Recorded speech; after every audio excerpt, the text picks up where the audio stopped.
नमस्कार। प्रथम वर्ष राजनीति विज्ञान के प्रथम प्रश्न पत्र में द्वितीय यूनिट जो हमारी चल रही है उसमें हम लोग कार्यपालिका की शक्तियों में वृद्धि के क्या कारण हैं वो देख रहे थे। आधुनिक समय में व्यवस्थापिका की शक्तियों में हास ने जिस नए आयाम को जन्म दिया है वह कार्यपालिका की शक्तियों में वृद्धि से संबंध रखता है। आज राजनीति विज्ञान में राजनीतिक कार्यपालिका की शक्ति से विकास की सर्वत्र चर्चा होती रहती है। सभी देशों की शासन व्यवस्थाओं में कार्यपालिका की शक्तियों में होने वाली वृद्धि ने राजनीतिक विश्लेषकों को चौंका दिया है। आज कार्यपालिका नीति निर्माण का प्रमुख यंत्र बन गई है। द्वितीय विश्व युद्ध के बाद उत्पन्न होने वाली परिस्थितियां तथा राज्यों के कल्याणकारी स्वरूप ने कार्यपालिका की ओर सरकार की शक्तियों को झुका दिया है। आज सर्वत्र कार्यपालिका की शक्तियों में होने वाली वृद्धि के जो प्रमुख कारण माने जाते हैं उसमें हम कुछ पॉइंट्स देख रहे हैं।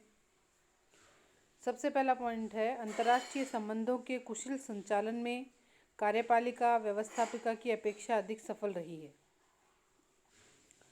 इसी कारण आज सभी देशों में कार्यपालिका को विदेश नीति के सफल संचालन की स्वतंत्रता प्राप्त है। आज अंतर्राष्ट्रीय समझौते व संधियां कार्यपालिका ही करने लगी है। भारत पाक युद्ध पर शिमला समझौते भारत के कार्यपालक ने ही किए थे। मतलब अंतर्राष्ट्रीय संबंधों में कुछ ऐसे दिशा निर्देश या ऐसे दशा परिस्थितियां चेंज हो गई हैं जिसमें कार्यपालिका की शक्तियां बहुत अधिक बढ़ गई हैं। उदाहरण के रूप में अगर हम इस कोरोना काल की बात माने तो कोरोना काल में भी हमें देखने को मिलता है कि जो एग्जीक्यूटिव है हमारी कार्यपालिका उसने हर संभव कोशिश की, हर तरीके के निर्णय लिए और ये सब जो परिस्थितियां हैं इस इन परिस्थितियों के कारण कार्यपालिका की शक्तियों में निरंतर वृद्धि होती जा रही है। फिर हम आते हैं व्यवस्थापिका का अपनी शक्तियों का कुछ भाग प्रदत्त व्यवस्थापन के रूप में कार्यपालिका को दिया है। इस शक्ति का प्रयोग करके आज कार्यपालिका प्रभावी कानून बनाने लगी है। इससे विधायिका की शक्ति तो कम हुई है लेकिन कार्यपालिका की शक्ति बढ़ी है। यहाँ हमने एक नया शब्द देखा है, प्रदत्त व्यवस्थापन। आप इसको समझने की कोशिश कीजिए। प्रदत्त व्यवस्थापन का मतलब ये है कि व्यवस्थापिका अपने कानून बनाने की शक्ति की कुछ शक्ति वो कार्यपालिका को हस्तांतरित कर देती है कि अब आगे से या किसी विशेष विषय पर कार्यपालिका कानून बना सकती है। ये जो प्रदत्त व्यवस्थापन की शक्ति कार्यपालिका को प्राप्त हो जाती है उसके बाद कार्यपालिका निर्णय लेने में, कानून बनाने में सक्षम हो जाती है, जिसकी वजह से जो काम पहले पूरे व्यवस्थापिका को करने पड़ते थे अब वो कुछ काम कार्यपालिका द्वारा भी कर लिए जाते हैं। तो इसकी वजह से भी शक्तियाँ बढ़ी हैं। फिर हम आते हैं कि आज संचार के साधनों के विकास ने जनता को सीधे कार्यपालिका से जोड़ दिया है। इससे कार्यपालिका का जनता के प्रति उत्तरदायित्व बढ़ा है। अब कार्यपालिका जनता से आमने सामने पेश हो रही है। कार्यपालिका की जनता के प्रति निकटता भी कार्यपालिका का सम्मान को बढ़ाया है। आज कार्यपालिका ही राजनीतिक चेतना को बढ़ाने में जनता के साथ सहयोग करके ही व्यवस्थापिका से आगे निकल गई है।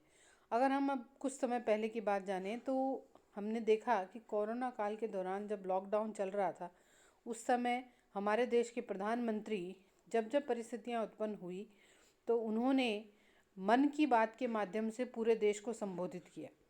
और जब वो देश को संबोधित कर रहे थे तो जनता और एग्जीक्यूटिव यानी राष्ट्र के जो प्रमुख हैं, कार्यपालिका के जो प्रमुख हैं, उनके मध्य सीधे संवाद होने की वजह से धीरे धीरे कार्यपालिका का सम्मान बढ़ गया है। तो कार्यपालिका के सम्मान के बढ़ने की वजह से व्यवस्थापिका पीछे रह गई है और कार्यपालिका उससे आगे निकल गई है।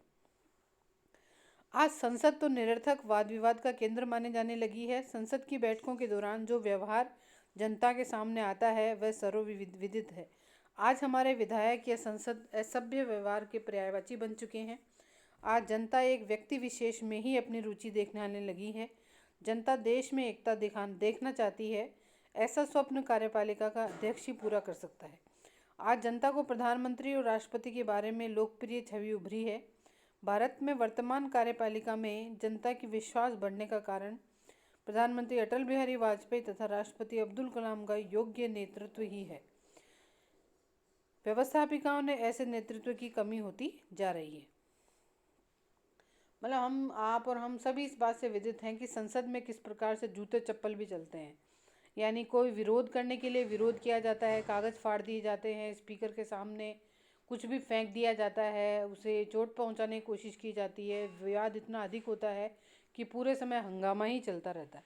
तो ऐसे में संसद की बैठकों के दौरान जनता का जो व्यवहार आप सामने आ रहा है, उससे जनता बड़ी दुखी है।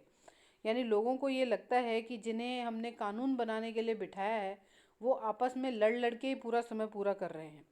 तो ऐसे में जनता जो है वो नेतृत्व की तरफ देखती है, कार्यपालिका की तरफ देखती है, और कार्यपालिका अगर सही नेतृत्व दे रही है तो धीरे धीरे कार्यपालिका की छवि में सकारात्मकता आ रही है। और यही वजह है कि व्यवस्थापिका का स्थान धीरे धीरे पीछे होता चला जा रहा है और कार्यपालिका बहुत अच्छा कार्य कर रही है।